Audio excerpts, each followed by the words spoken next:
Hola, ¿qué tal? Los invito pues a profundizar nuevamente en las lecturas de la liturgia de la palabra que este domingo nos trae, es decir, de las lecturas que se van a proclamar este domingo.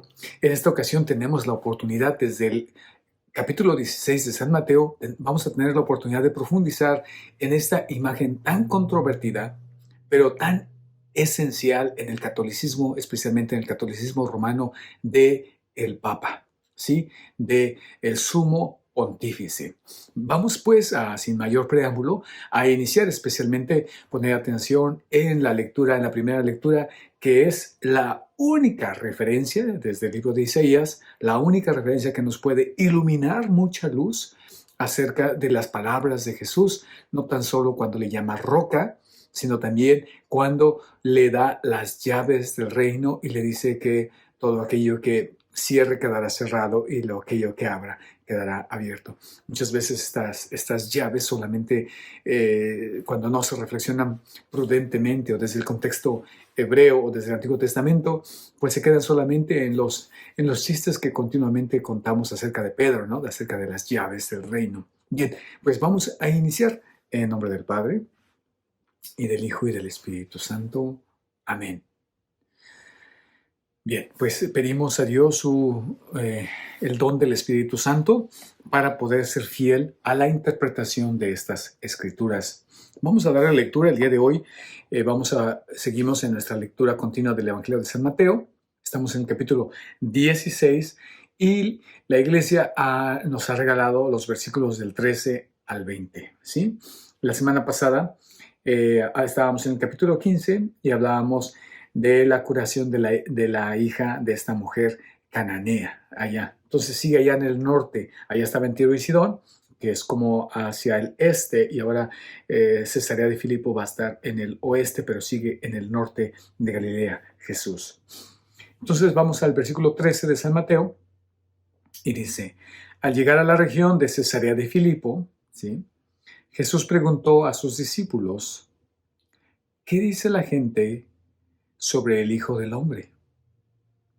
Esta pregunta la refiere a sí mismo. ¿Qué dice la gente de mí? ¿Sí? Él se autodenomina continuamente el Hijo del Hombre. Recordemos, esta figura viene desde el profeta Daniel, ¿sí? En esta figura hermosa del Hijo del Hombre que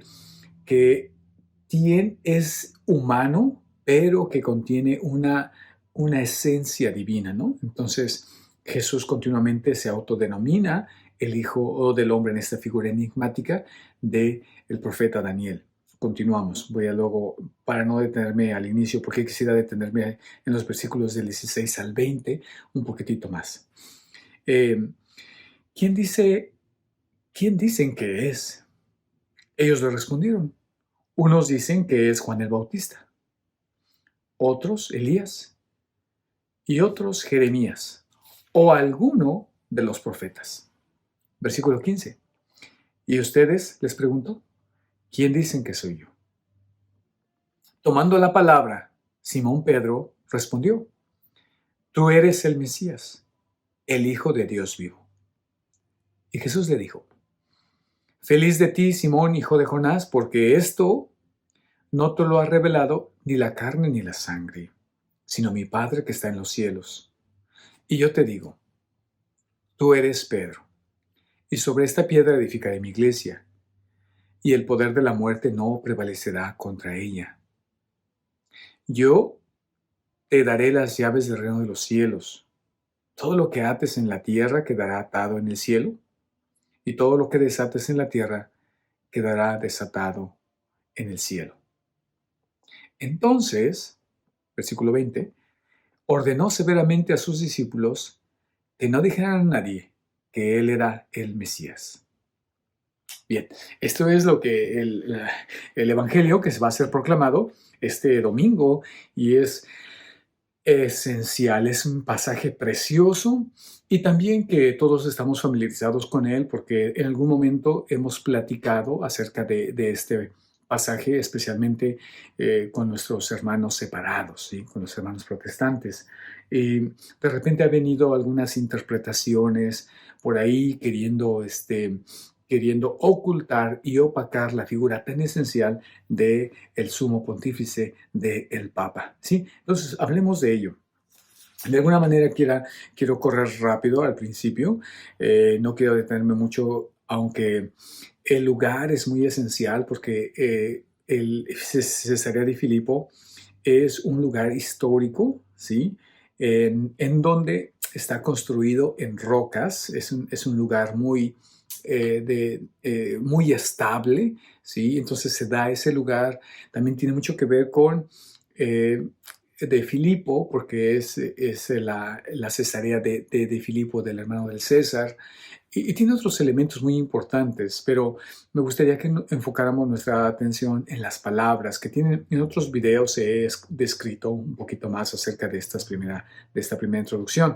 Luego buscaré el link para que ustedes, si tienen un poquito más de curiosidad, puedan ir allá. Una curiosidad sana, ¿verdad? Una curiosidad que alimenta y forma nuestra mente. Bien, entonces le pregunta a sus discípulos, como decíamos en esta imagen misteriosa de Daniel, ¿quién dice la gente sobre el Hijo del Hombre? También me ha gustado mucho leer sobre por qué Jesús se pregunta, por qué Jesús pregunta, ¿qué dice la gente? Jesús,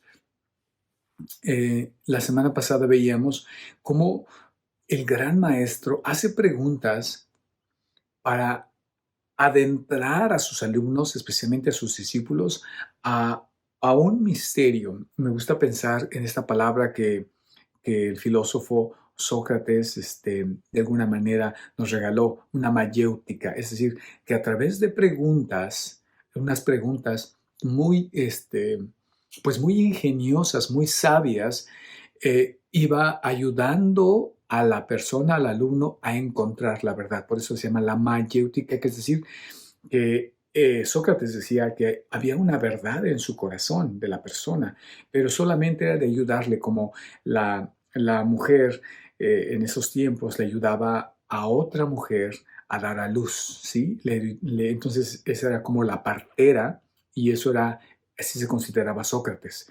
Y asimismo Jesús, aunque en Jesús no existe el concepto de que ya tenemos la verdad en nuestro corazón, el concepto de Jesús es provocar que el Padre dé una revelación, propiciar el corazón del discípulo para que se dé una revelación, para que estemos abiertos a esa revelación que el Padre quiere tener con cada uno de nosotros. El Padre, Dios Padre, quiere revelarnos a su Hijo.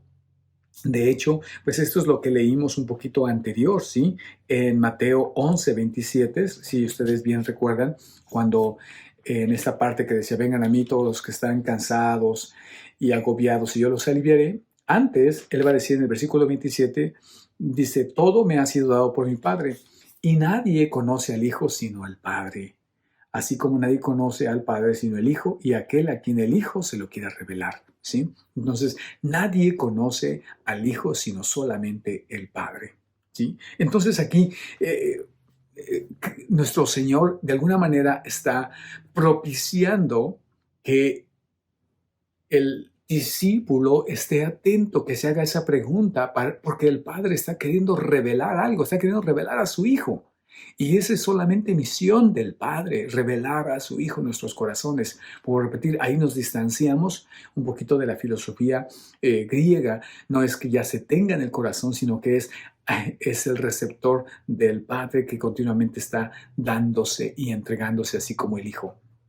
¿Sí? Entonces, hace esas preguntas y continuamos. Ellos respondieron, ¿verdad? Unos hablan de la gente, que hablan de Juan el Bautista, que en el capítulo 14 nos dicen que lo mató Herodes, ¿no? En esta danza con la hija de su amante, ¿verdad? De Salomé. Y entonces ya está muerto Juan el Bautista, que es el más cercano. Otros, Elías, pues hablamos en las otras semanas de Elías, por allá en el reino del sur, por allá inmediatamente en los 900, 800 antes de Cristo, y de Jeremías, ¿sí? Igual, unos 700 años antes de Cristo, estamos hablando. Lo curioso es de que lo identifican con estas personas que han sido como héroes, los héroes como en nuestro contexto podemos decir como santos que han marcado el camino del encuentro con Dios y lo identifican. Entonces Jesús, la gente que no tiene ese encuentro con Jesús, lo identifican con alguien importante, pero dan golpes, así como en la piñata, sin acertar. Dicen, es alguien especial, es alguien que está aquí, que es un hombre de Dios, pero la gente no sabe quién es Jesús, porque solamente el Padre sabe. Y entonces Jesús pregunta nuevamente, ¿y ustedes? ¿Y ustedes quién dicen que soy yo? Tomando la palabra, Simón Pedro respondió. Nuevamente surge aquí el Simón que se adelanta, que habla en nombre de los apóstoles, ¿no? Pero aquí vemos que este arrebatamiento no es un arrebatamiento como los que suele hacer. Es un hombre impulsivo, lo hemos visto, pero vemos que el Espíritu Santo, ¿por qué digo esto? Por lo que viene, ¿verdad? Pero vemos cómo el Espíritu Santo lo empuja.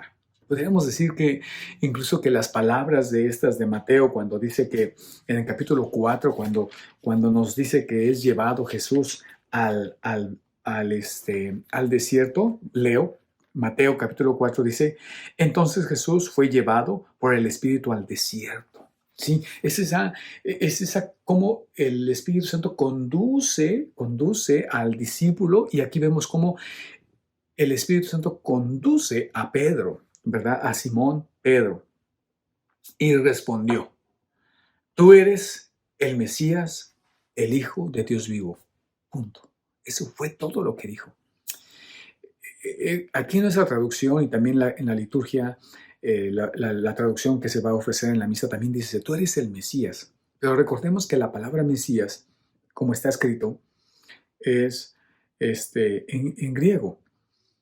Entonces le habla de tú eres el Cristos, el Cristo. De ahí viene la palabra nuestro Señor Jesús, Cristo. Jesús, el Mesías. Jesús, Cristo. ¿Sí? Jesús, Cristo. Entonces le dice, tú eres el Mesías, tú eres el Cristo. Y luego va a decirle, el Hijo del Dios vivo, ¿sí? El Hijo de Dios vivo.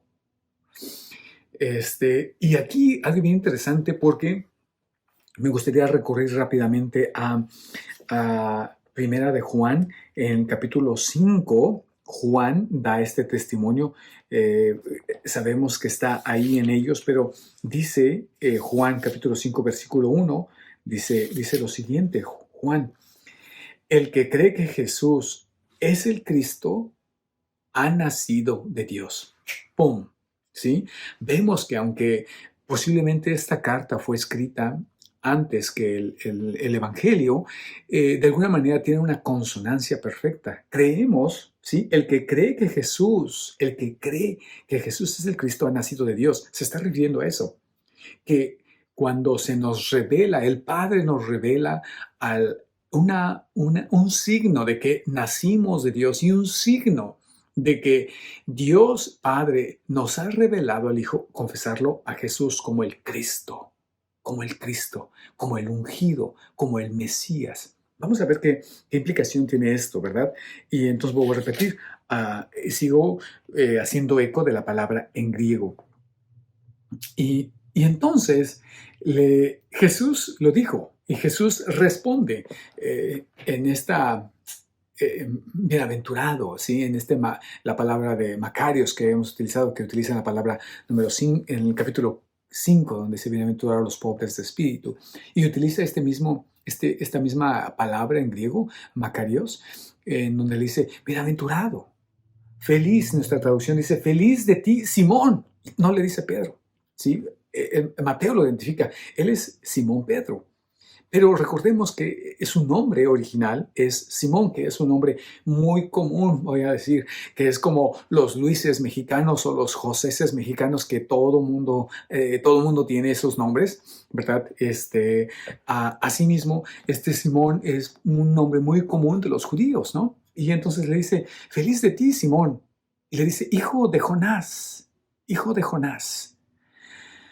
Porque esto no te lo ha revelado ni la carne ni la sangre, sino mi Padre que está en el cielo, ¿sí? Entonces, Jesús le dice, mira Pedro, ¿verdad? Antes de decirle Pedro, mira Simón, y le acentúa, hijo de Jonás, le dice tus orígenes son, no eres hijo de un rabí, ¿no? De un rabino, de Gamaliel, no eres hijo de Jonás, ¿sí?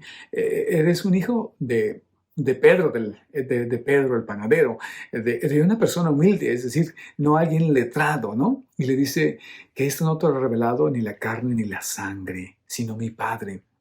¿Quién tiene esa experiencia también? ¿Quién tiene esa experiencia? Esas palabras, ¿quién las dice en sí mismo? Las dice Pablo, ¿sí? Vamos, en Gálatas, en el capítulo 1, capítulo 1, en el versículo 15 al 16, ¿sí? 15 y 16, Pablo está hablando de su experiencia y dice, pero cuando Dios, que me eligió desde el seno de mi madre, y me llamó por medio de su gracia, me eligió en el seno de mi madre, recordando a Jeremías, ¿sí? Que ha sido llamado desde el seno de mi madre, lo formó en el seno de mi madre, esta experiencia de los profetas, me llamó por medio de su gracia, ¿sí? No fue iniciativa, fue llamado por Dios, se complació en revelarme a su Hijo, ¿sí? Entonces vuelvo a decir aquí, pero cuando Dios, y se refiere al Padre de Jesús, dice, cuando Él se dignó, y todo es gracia, me reveló a su Hijo, para que yo lo anunciara entre los paganos de inmediato. Y dice, en nuestra traducción dice, sin consultar a ningún hombre, sin consultar a ningún hombre. Y en la traducción en griego va a decir, sin procedencia de la carne y de la sangre. Si consultan el griego, habla de esa carne y de la sangre. ¿Sí? Nuevamente, ese es el testimonio también de Pablo. Por eso la iglesia ha privilegiado a Pedro y a Pablo, que tenemos una fiesta muy, muy, muy grande de los dos pilares de la iglesia. Entonces encontramos con el mismo testimonio a través de la Sagrada Escritura, ¿verdad? En que no es que surge del entrenamiento que ha tenido con nuestro Señor Jesucristo, sino que es un regalo poder llamarle, decir Cristo.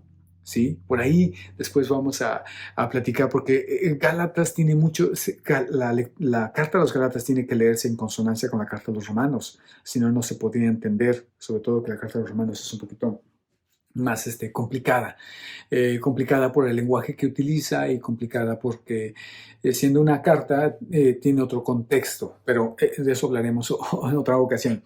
Entonces dice, continuamos y dice, y yo te digo, y continúa, no tan solo le dice bienaventurado, esto te lo ha revelado mi Padre, y ya vimos que todo está en consonancia con la Sagrada Escritura, y yo te digo, tú eres Pedro, y sobre esta piedra edificaré mi iglesia. Sí, paramos ahí. Entonces, esto es algo muy importante porque aquí es cuando recordamos que le dice Simón, tu nombre es Simón, y entonces le cambia el nombre.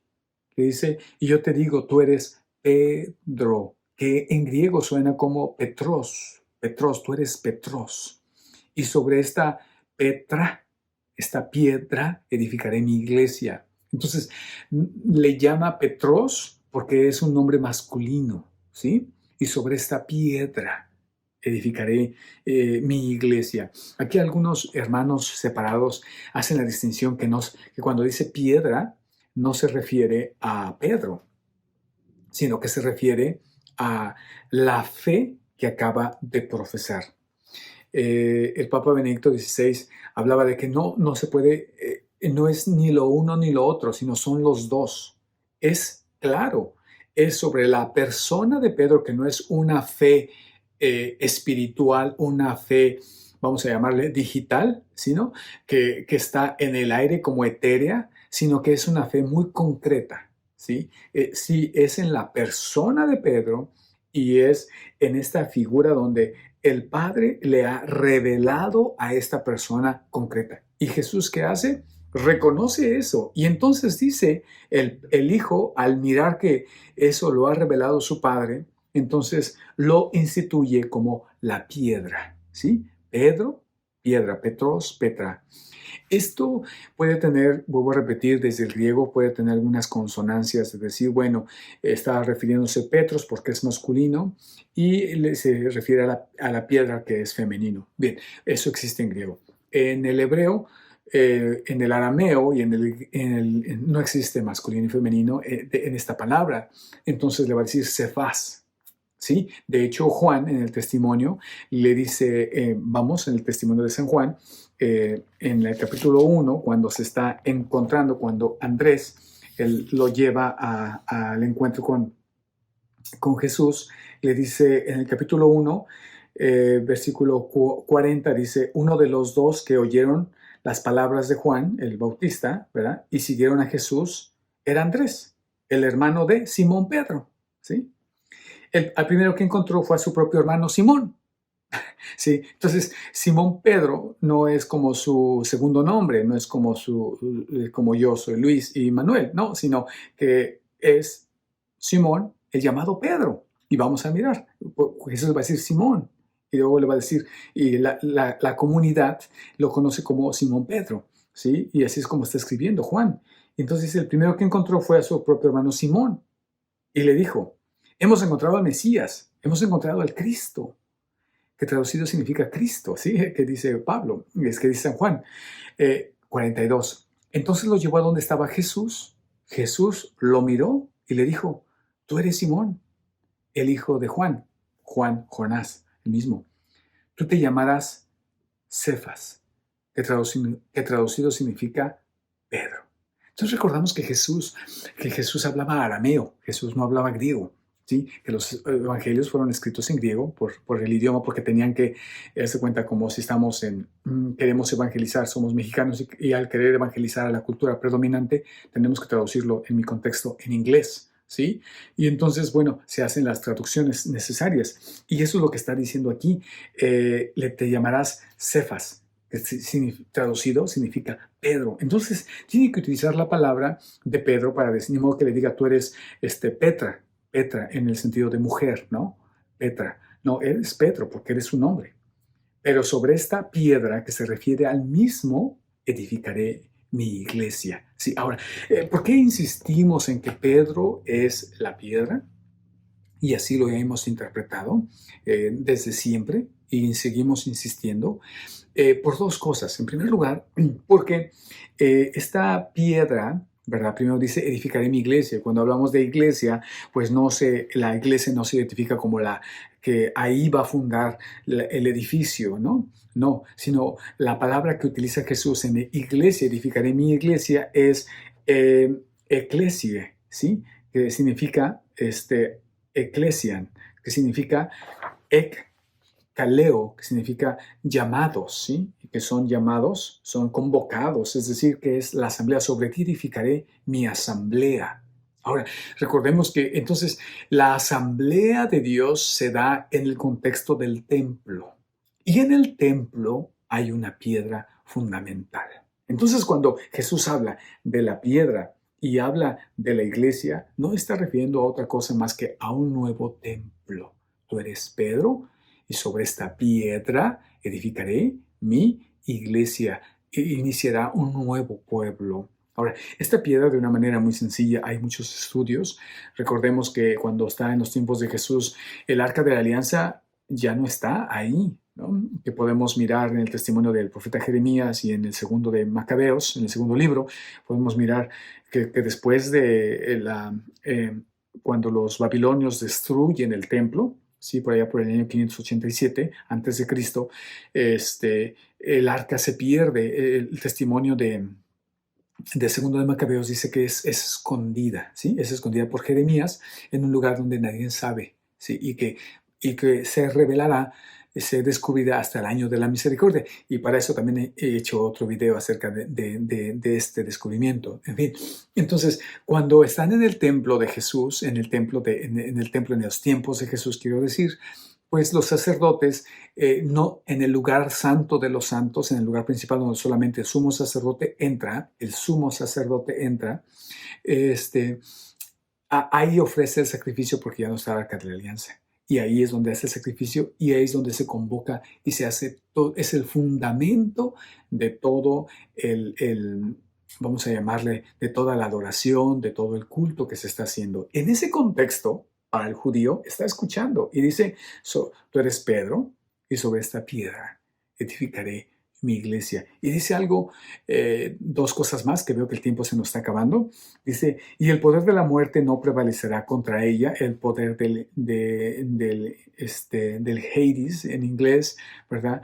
El poder del mal, vamos a decir, no prevalecerá contra ella. Me gusta mucho el obispo Robert Barron, Roberto Barrón, decimos en español.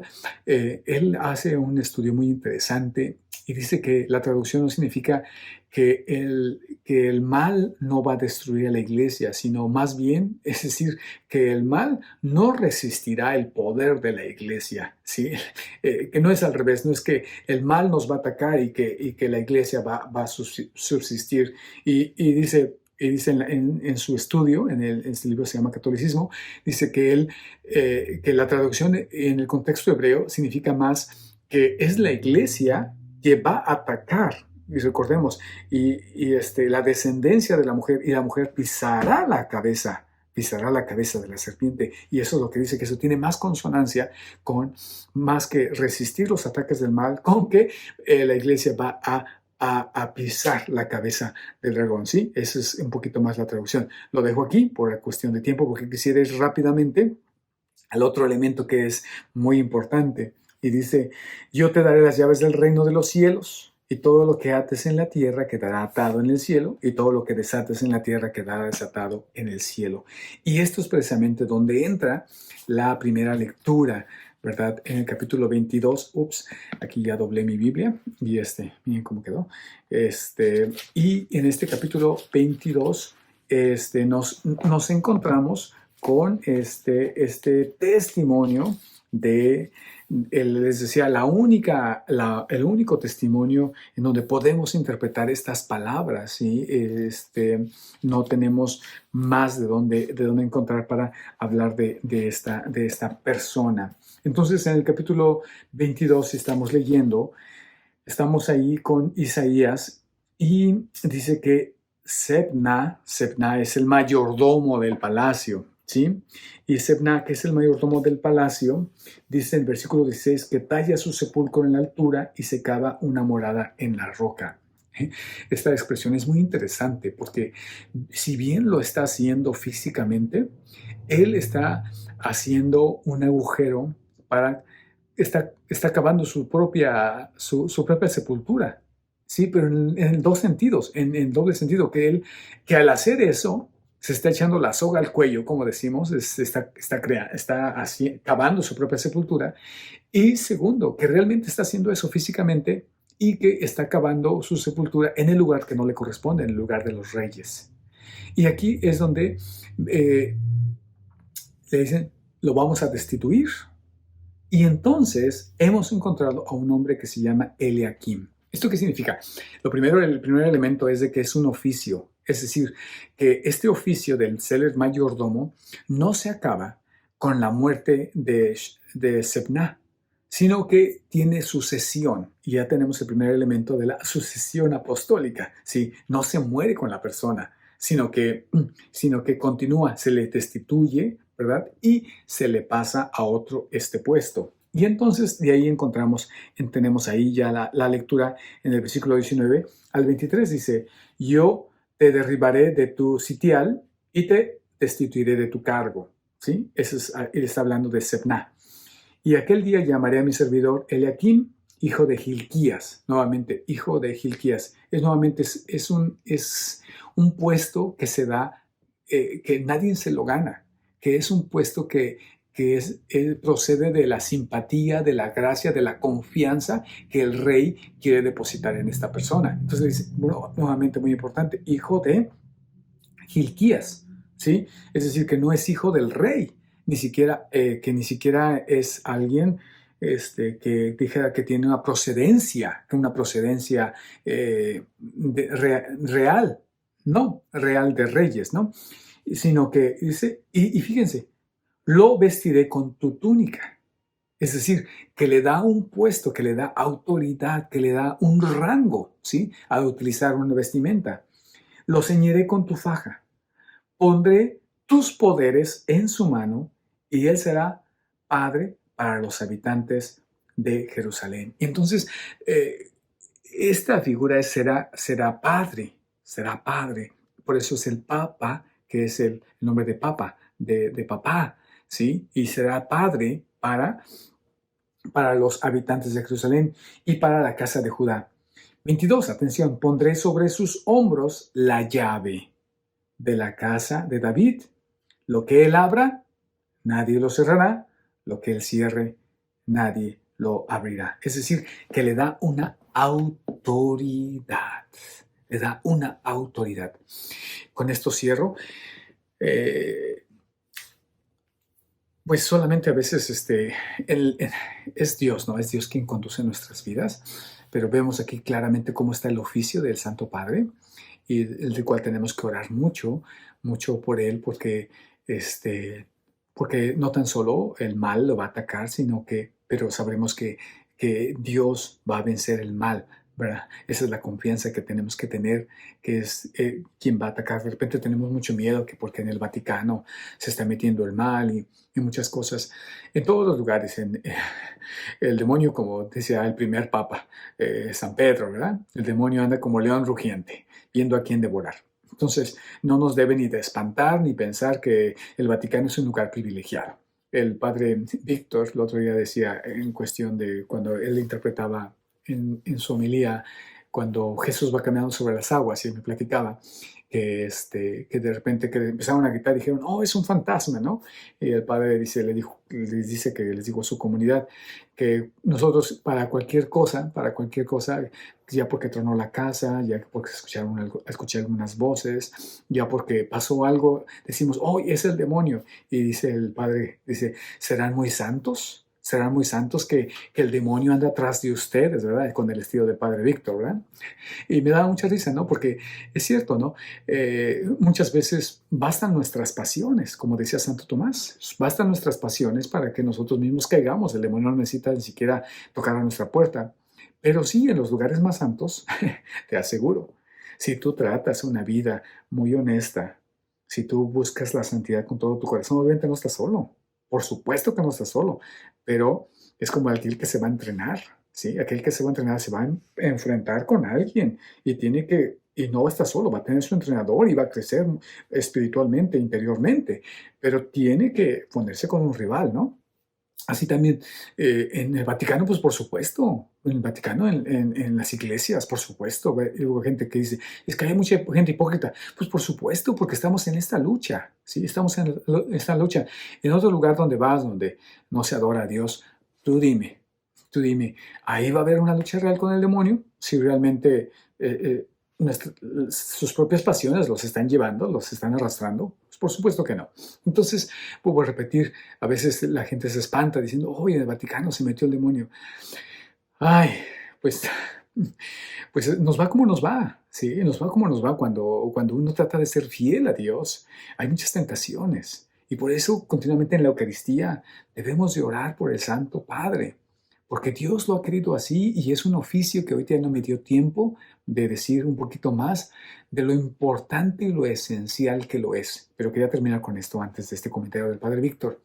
Quería decir que una vez que yo estaba fui a visitar la cárcel y me quedé afuera llegué un poquito antes y estaba todavía al servicio de los protestantes me acuerdo que me llamó mucho la atención que decían, y esto yo no lo digo, esto está aquí en la Biblia, ¿sí? Decía, está en la Biblia y si no me crees, ve y compruébalo, ahí está en la Biblia. Y me quedé, ay, pues sí es cierto, ¿no? Me quedé como, tal vez yo no me he referido en eso de la Biblia, no me he referido así, ya tiene como unos 8 años, ¿no? Que pasó esto. Y dije, bueno, tendría que citar un poquito más la Biblia, ¿no? Que hay una autoridad muy importante. Y apenas un protestante que se hizo católico me dijo, padre, ¿sabes lo que me llamó la atención de la Iglesia Católica? Le digo, ¿qué? Dice, que, que ustedes los sacerdotes tienen autoridad y que se las ha dado Dios. Mi pastor protestante decía, pues ve y velo. En la Biblia, ahí está, no me creas a mí, créelo allá. Pero cuando ustedes hablan, no tan solo hablan lo que dice la Biblia, sino lo que dice la tradición y luego dicen con autoridad. Y eso me llamó la atención. Me encantó porque de repente yo misma no valoré suficiente nuestro papel que nos da Dios en autoridad. Y entonces me basé muchísimo, empecé a basarme mucho en la Biblia, y lo cual yo creo que tenemos que buscar un balance, ¿sí? Lo que yo digo tiene que sopesarlo la Biblia, por supuesto, el magisterio, la tradición. Para los católicos es esencial tres pilares. La Biblia no es solo el único instrumento de autoridad, sino también es la tradición oral, cómo se ha venido y cómo se ha enseñado. Son tres. Sagrada Escritura, la tradición, ¿sí? Cómo se ha venido enseñando, especialmente en la tradición oral, porque es primero la tradición que la Biblia, lo que se había escuchado se escribió aquí, pero no todo lo que está aquí es la tradición. Entonces, esta contiene una tradición y es una tradición escrita y hay una tradición oral. Entonces, a eso referimos. Escritura, tradición escrita, tradición oral y lo que han enseñado, ¿sí? El magisterio. Y ahí tenemos una figura esencial del Santo Padre. Atención, lo que Él ate quedará atado, lo que Él desate quedará desatado. Y por eso vamos viendo cómo la doctrina de la Iglesia va evolucionando sin rompimiento. No se puede contradecir, pero sí se va abriendo un poquitito más a cómo el Espíritu Santo nos los quiere revelar. Bueno, me he alargado, pero creo que este es un tema muy importante, sobre todo en estos tiempos. Que el Señor les bendiga y nos vemos en la Eucaristía. En nombre del Padre, del Hijo y del Espíritu Santo. Amén. Hasta pronto.